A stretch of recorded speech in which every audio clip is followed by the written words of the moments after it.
Alright guys, this is an extension of the last video that we did, but we're going to do this as a complete review. This is a Genesis game, and it's called Streets of Rage 2.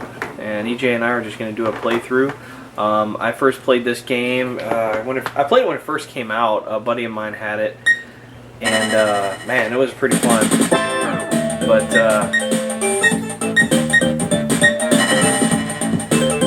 basically, you got these 4 characters here, and you can play. Let me see if I can move this around. Now, there's a button that we don't want to press. Okay, basically, we want to press 2.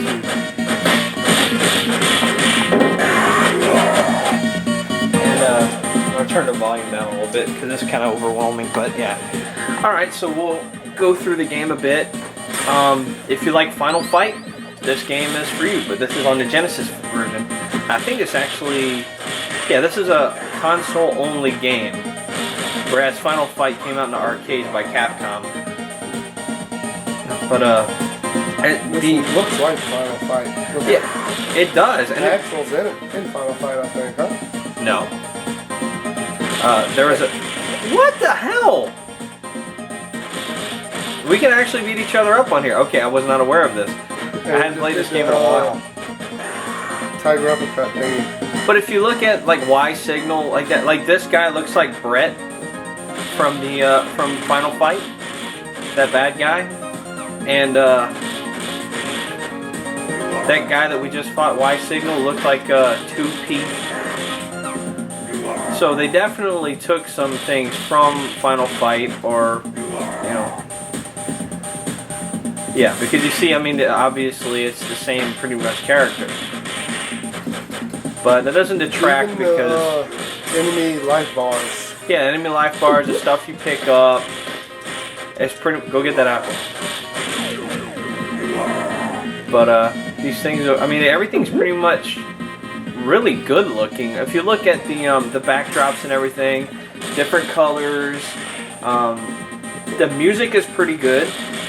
For a Genesis game, I mean, Genesis really didn't have the best sound processor, but I mean, that just comes up from the Genesis being the first 16-bit system.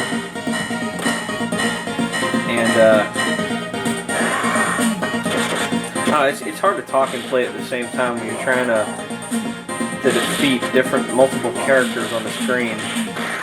But basically, it's like the same thing as Final Fight. You walk around, you have a bunch of punks that you're trying to go through for no reason. I really don't know what the storyline is. I mean, we could have went through it, but who wants to sit there and read a storyline? Go out and play it for yourself. And you go, look at this guy. He's just running at us with a knife, and it's effective. That would never work. Did you beat him up? Yeah, I guess. All right. I like the lighting on the ground. I like the way that, you know, the tiles are lit up in some places. They have shadows on the upper part. Shows that they were thinking. It wasn't just a static. I mean, it is static, but it's not just a one color background.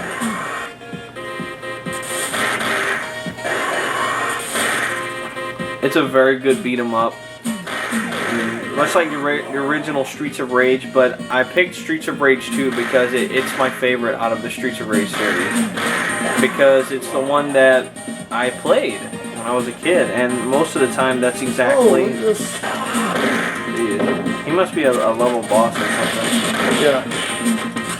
I'm guessing because he's got a huge monster-sized claw. I want to say the characters are actually bigger here. You better go get that turkey. Because the characters, if I remember correctly, the characters were smaller on the original Streets of Rage. I don't know.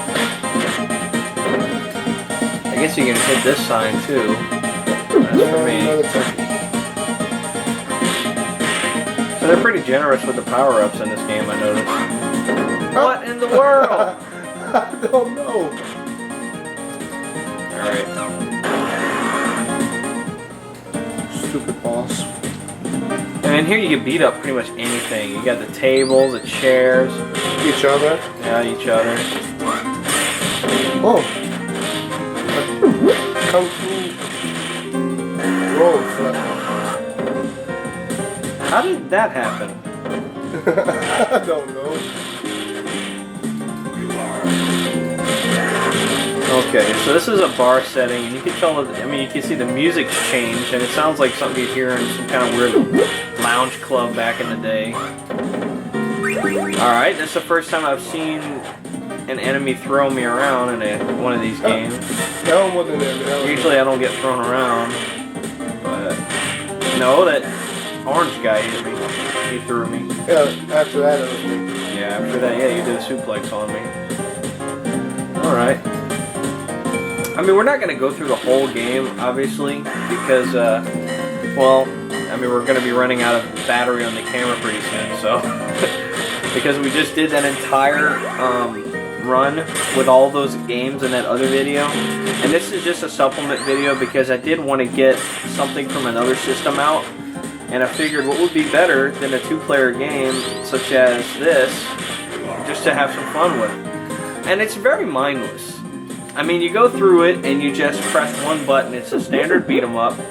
Yeah, a monkey could play it. But that's not the point. I mean, it's fun. I don't think this is the same Electra from the comic book, but could be. Whoa, she was right behind me. It's too bad you can't beat up. I always thought it would be cool if you could like pick up the piano, or if you can hit the piano and bust it up. That's what I was trying to do. Yeah, but it doesn't work out very well. No. Now look at I mean, even the foreground, you can see that the foreground has the rain as well. Yeah. So you have rain in the background and the foreground. So I'm not much for like picking out Genesis graphics and really because I'm not the biggest Genesis fan.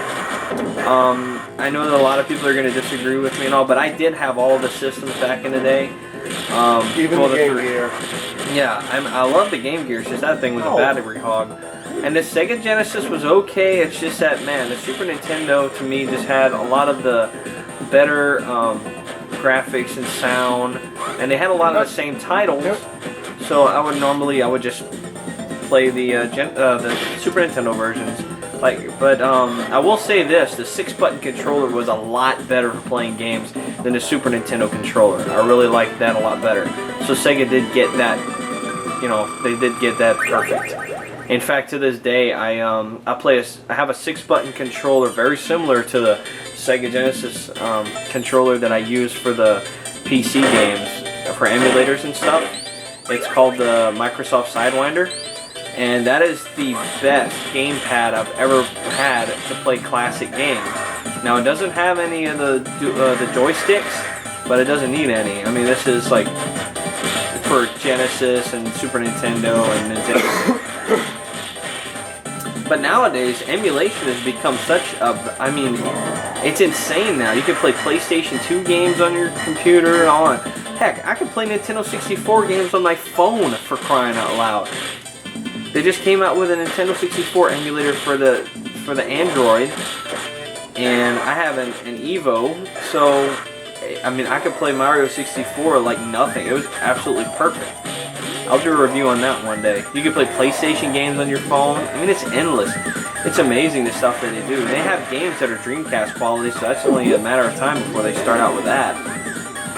Which I would absolutely love to carry around Dreamcast games on me. But N64 games is a huge, huge bonus.